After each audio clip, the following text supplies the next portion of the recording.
Hello everyone, स्वागत है आप सभी लोगों का फिर से एक नए वीडियो में। और आज मैं आपके लिए फिर से कुछ नया और इंटरेस्टिंग लेके आ चुका हूं। और आप सभी को पता है कि मैं हमेशा आपके लिए कुछ ना कुछ नया लेके आता हूं जो कि आपके इंग्लिश कॉन्वर्सेशन को नेक्स्ट लेवल पे लेके जाता है। तो फ्रेंड्स, आज मैं आपके सामने एक बहुत ही छोटा सा लाइन बोलूंगा और उस लाइन को सुनने के बाद आप कॉमेंट सेक्शन में जरूर बताइएगा क्या आप वो लाइन पहले से जानते थे, और अगर आप पहले से जानते थे तो प्लीज कॉमेंट सेक्शन में बताइएगा। और लाइन ये होने वाला है, अपना टाइम आएगा। आई एम 101% श्योर कि आप में से बहुत सारे लोग इस लाइन को सुने होंगे। इस लाइन में लिखा हुआ है अपना टाइम आएगा।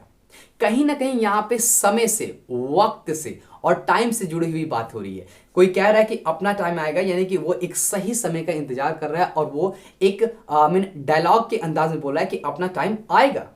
तो फ्रेंड्स, यहां पे बात हो रहा है समय, वक्त और टाइम का।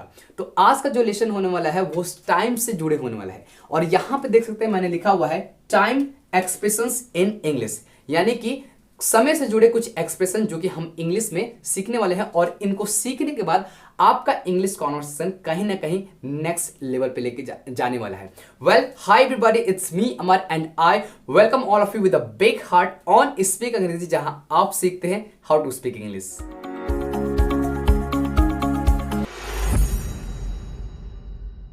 सो फ्रेंड्स, चलिए सीखते हैं टाइम से जुड़े एक्सप्रेशंस जो कि आपके इंग्लिश कॉन्वर्सेशन में बहुत ही ज्यादा इंटरेस्टिंग होने वाला है। और हम उन सारे एक्सप्रेशंस को एक एक करके देखेंगे और हम उन सारे एक्सप्रेशंस को एग्जांपल के थ्रू समझेंगे। As you can see here, our very first expression is around the clock. यहां पे आप देख सकते हैं लिखा हुआ है अराउंड द क्लॉक। इसका मतलब क्या होता है? एज यू कैन सी यहां पे लिखा हुआ है something that happens non stop, यानी कि कुछ ऐसा चीज जो कि हैपन हो, यानी कि घटित हो, नॉन स्टॉप यानी कि लगातार। तो यहां पे जो आप नॉन स्टॉप देख रहे हैं, इस नॉन स्टॉप हैपनिंग को आप बोल सकते हैं अराउंड द क्लॉक। एक एग्जांपल के थ्रू हम समझेंगे। जैसे हमारे शहर में जो पेट्रोल पंप होता है वो कहीं ना कहीं 24 आवर्स खुला रहता है। और जो पेट्रोल पंप होता है उसे हम लोग इंग्लिश में बोलते हैं फ्यूल स्टेशन। वो कहीं ना कहीं 24 आवर्स खुला रहता है। तो हम कुछ इस तरीके से बोल सकते हैं fuel station are open around the clock, यानी कि जो फ्यूल स्टेशन होता है वो अराउंड द क्लॉक, यानी कि पूरे काफी लंबे समय तक नॉन स्टॉप खुला रहता है। सो इन दिस वे, आप जब भी कोई चीज नॉन स्टॉप घटित हो, लगातार वो चलता रहे, इन दैट सिचुएशन आप यूज कर सकते हैं around the clock. Okay, I hope कि आपको ये टाइम से जुड़े एक्सप्रेशंस बहुत ही अच्छा लगा होगा। नाउ बढ़ते हैं अपने नेक्स्ट एक्सप्रेशन की तरफ। और जो हमारा नेक्स्ट एक्सप्रेशन होने वाला है वो है against the clock. Quite similar, जैसे कि यहां पर हमने देखा around the clock, in the same way आप देखेंगे against the clock. Well, against the clock का मतलब क्या होता है? एज यू कैन सी यहां पर लिखा हुआ है try to finish something before a certain time, यानी कि कुछ ऐसी चीजें जो आप कोशिश करते हो उसे खत्म करने की। और कब खत्म करने की? अ सर्टेन टाइम, एक निश्चित समय से पहले ही खत्म करने की कोशिश करते हो। इन दैट सिचुएशन हम यूज करते हैं against the clock. Well, this expression is very easy to use in our conversation. Let's see how do we use this expression against the clock. As यहां पे पहले फिर से हम समझेंगे try to finish something before a certain time, यानी कि कुछ ऐसी चीजें जो हम समय से पहले खत्म करने की कोशिश करते हैं। एक एग्जांपल के थ्रू हम समझेंगे। जैसे मान लीजिए कि रेस हो रहा है और आपका फ्रेंड कह रहा है कि देखो यार, हमको समय से पहले ही रेस को जीत लेना है। तो आप कुछ इस तरीके से बोल सकते हैं we have to run against the clock to win the race, यानी कि हमें दौड़ना है। किस तरीके से दौड़ना है? अगेंस्ट द क्लॉक, यानी कि समय कुछ और दिया हुआ है और उसके पहले ही हमको दौड़ के और रेस को खत्म करना है ताकि हम रेस को जीत सकें।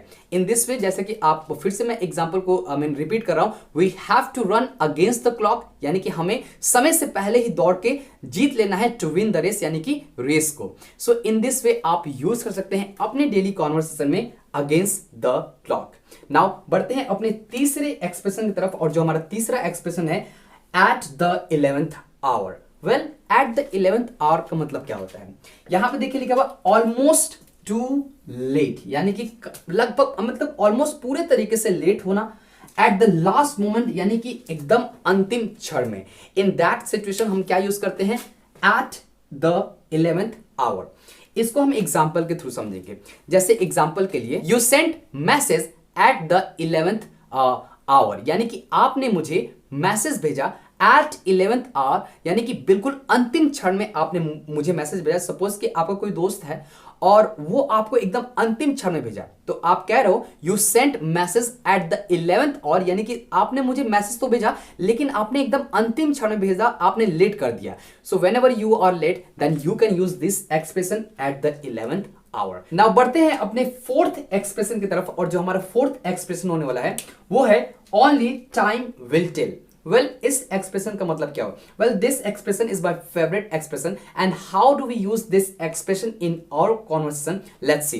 As you can see here, the meaning of this expression is only time will tell, we can not find the truth और आंसर।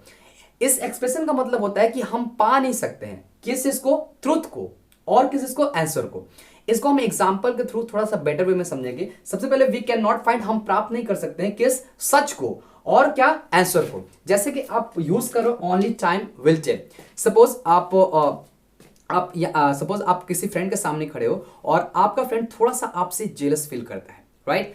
तो आप कुछ उसको इस तरीके से बोल रहे हो कि only time will tell when I will get the success, यानी कि ये तो समय बताएगा, ये समय ही, वक्त ही बताएगा जब मैं सक्सेस को पा लूंगा। आप भी अपने कॉन्वर्सेशन में बोल सकते हैं only time will tell when I will get job in this company, यानी कि ये तो समय बताएगा जब मैं इस कंपनी में जॉब पा लूंगा। सो इन दिस वे आप अपने कॉन्वर्सेशन में बहुत ही आसानी से यूज कर सकते हैं only time will tell.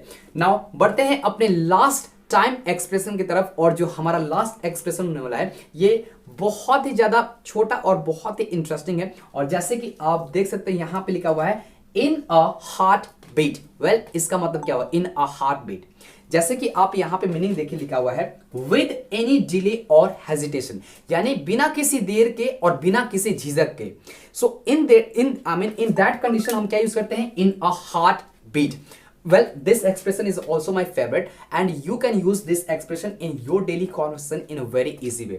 Let's see with an example. जैसे मैं कहूं, जब वो दिल्ली में था तो वो बिना किसी झिझक, बिना किसी डर के उसे गाली दे दिया, यानी कि इसे हम इंग्लिश में कैसे बोलेंगे? When he was in Delhi, he abused in a heartbeat, यानी कि जब वो दिल्ली में था तो बिना किसी झिझक के, बिना किसी डर के, बिना किसी डिले के उसने क्या कर दिया? गाली दे दिया। सो इन दिस वे आप अपने कॉन्वर्सेशन में बहुत ही आसानी से यूज कर सकते हैं इन अ हार्टबीट।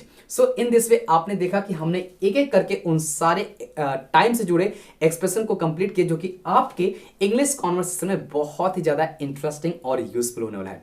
गाइस, एक चीज आप ध्यान दीजिएगा, जितने भी मैंने एक्सप्रेशन बताए हैं इन सारे एक्सप्रेशन पे आप ज्यादा से ज्यादा एग्जांपल्स को बनाइए, तब जाकर के आपके दिमाग में ये सारे एक्सप्रेशन, यानी कि टाइम से जुड़े हुए जितने भी एक्सप्रेशन है, तब आप इन्हें यूज करने में एबल हो पाओगे। So let's see once again, एक बार हम रिपीट कर लेते हैं। एज यू कैन सी यार, हमारा सबसे पहला है around the clock, and the second expression is against the clock, and the third expression is at the 11th hour, and the fourth expression is only time will tell, and the last expression is in a heartbeat. And please tell me in the comment section, in all of them, which is your favorite expression. I will wait for you. Till then, keep practicing as much as you can, and I always say, if you want to speak English fluently, do only one thing, and that is stop wishing, start speaking.